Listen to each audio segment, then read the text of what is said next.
As long as there are exams, there will be prayer in schools. Prior planning prevents poor performance. The waiting is the hardest part. Those are three sayings that you have heard, I'm sure, before. All of these, in one sense, can relate to prayer. And all of these sayings connect with the lessons that I want to draw from this section of Nehemiah. There is much that can be drawn from Nehemiah. It's a rich book, and much can be done on it. Today, I want to pull out just one thread, that of prayer, from the tapestry, and unfold it with you. But first, I have to set the stage as to what's happened before. What did Nehemiah do in this section? And then, what does it mean for us? Now, to set the stage, I'm going to go real big picture with you and start with Abraham. Okay? Abraham got the call, leaving Ur, or actually it's from his father to go from Ur to Haran, so from Haran to the Promised Land. And then you've got Isaac and Jacob and Joseph. Joseph ends up going to Egypt. The whole family goes down to Egypt. Hundreds of years later, Moses leads the people out of Egypt in the Exodus. There's a season of wandering. Joshua is the second in command, and Joshua is the one who leads the people back into the Promised Land. We have the era of the judges. It's a loose confederation, and you've got these judges in place. During that era, we have the story of Ruth that we looked at months ago. Samuel is the last of the judges, and under him, the monarchy is set up with King Saul and then later King David and his son Solomon. After that, we have the divided kingdom for about 200 years. Northern kingdom of Israel, southern kingdom of Judah. Israel is captured by the Assyrians, and they are scattered. About 140 years follow, and then Judah, the southern kingdom, falls to Babylon. Assyria and Babylon are basically based in modern-day Iraq. Assyria had shrunk as an empire, and Babylon was the new kid on the block. But there's always a kid on the block in that part of the world. Babylon is running the show, and then Babylon is conquered by Persia. So Iran has beat Iraq at this point. And the king of Persia lets many people have been brought into exile and been placed there in Babylon, and said, if you want to go back to your homeland, you may. And so a group goes back. Ezra and Nehemiah, those two books, cover the era of the rebuilding, of the return from exile and the rebuilding. Now, it gets a little confusing if you go down to the weeds, because at some points the writer of the book is talking about what's happened before, and sometimes they're talking about what's happening as they're writing, kind of thing. And I won't go into the weeds with you on that, but just know it kind of goes, it's a little detective work done by biblical scholars to get the exact timeline. But a group goes back. They begin to build the temple. There is some pressure from the community around them, those who've settled in there over the intervening years, and it's put on hold. And then it's finally, though, it is rebuilt. But they don't have their walls yet. And this is what happens in the early part of Nehemiah. Those who are in Judah are just talking to Nehemiah and catching him up. Nehemiah is part of that group that stayed. They did not go back. And he actually gets a job in the court of the king. He is the cupbearer. It also means he would have been the taster. So for Nehemiah, every day you wake up alive is a good day. Because he's the one drinking it first. He was a position of trust.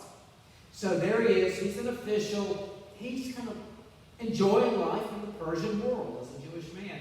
And he gets the word that the walls are still down.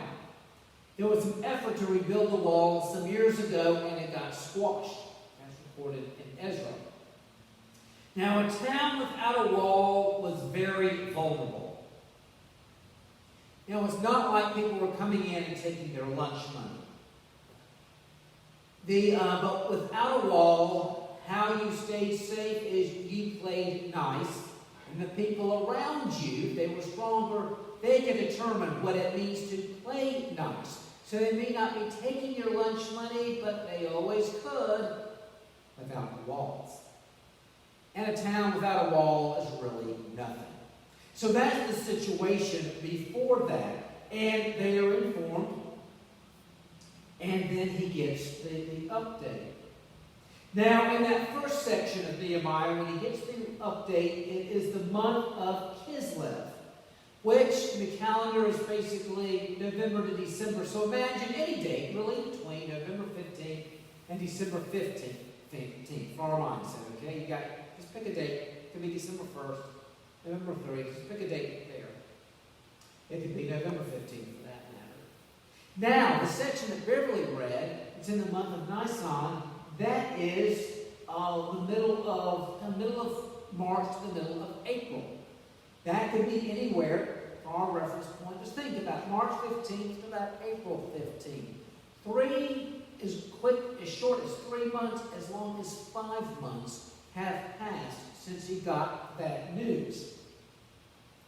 And there he is. He's in the presence of the king, and one day, and he is sad. It's not good to be sad in the presence of the king. Everybody's happy because we love the king, you know. And so, it's why are we sad in my presence? And the way things work, if you think it's kind of like the old thing, if you don't want you crying, I'll give you something to cry about. If you think you're sad, I'll give you something to be sad about as king. And so, Nehemiah gives a prayer, an arrow prayer. And it quickly says, "Oh, king, may you live forever."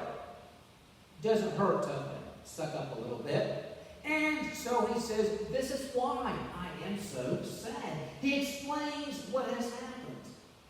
And then he has a perfect opportunity presented to say why he is sad and what needs to be done. How can we fix this situation?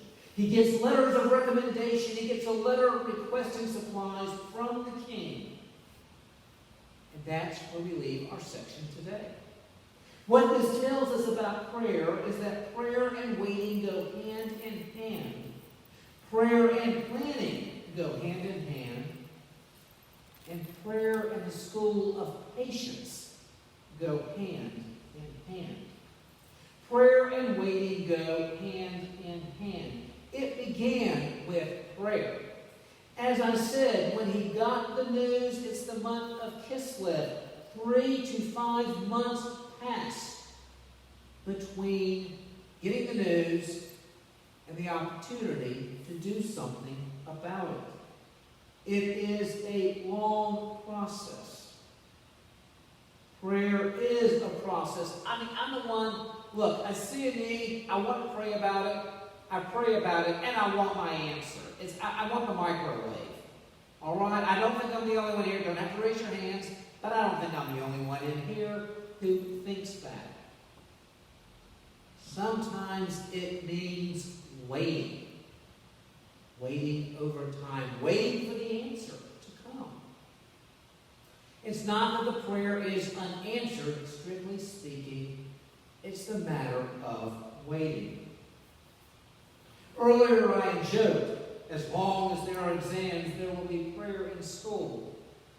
Well, a friend shared with me a story from his college days. He began to really think serious about his role as a student. And so he said, when I would go to the library and I had my study time there, I actually prayed and kind of dedicated it to the Lord. Let me be a good steward at the time. And he said the funny thing is that when you said, okay, this is my study time, I've given it to the Lord, you don't want to dawdle. Those time-wasting techniques, you don't want to do them because, gosh, I gave this time to the Lord. I better study. He said, actually, my study times actually improved. So sure, the exams came up, and maybe there was that prayer going into the exam, but he had disciplined himself in prayer over the time and went in better prepared. Praying is a process, and often it's what the blessing comes from what we learn in that process. There's a daughter of First Church Hickory, a church where I spent part of my childhood, and she later went on to Australia, and she served with the Uniting Church of Australia in their Christian education department, and had permanent residence status, and lived many years in Melbourne. And she was back guest preaching in Hickory one Sunday, and she shared about prayer and about a discipline she had started, that with a friend she had made a covenant that every day I'm going to pray for this friend. Some things was going on, what was going on, but I need every day I'm going to pray for this friend. He said sometimes it was in the morning as I got ready. Sometimes it was at my desk during the day. Sometimes it was in the evening before I concluded my day. Sometimes it was on the tram, the public transportation. Sometimes on the tram, going or coming. I would pray for my friend. And got to a point that I would let my friend know. And was going to write a little poem. She's a creative person. Got to write a poem about it.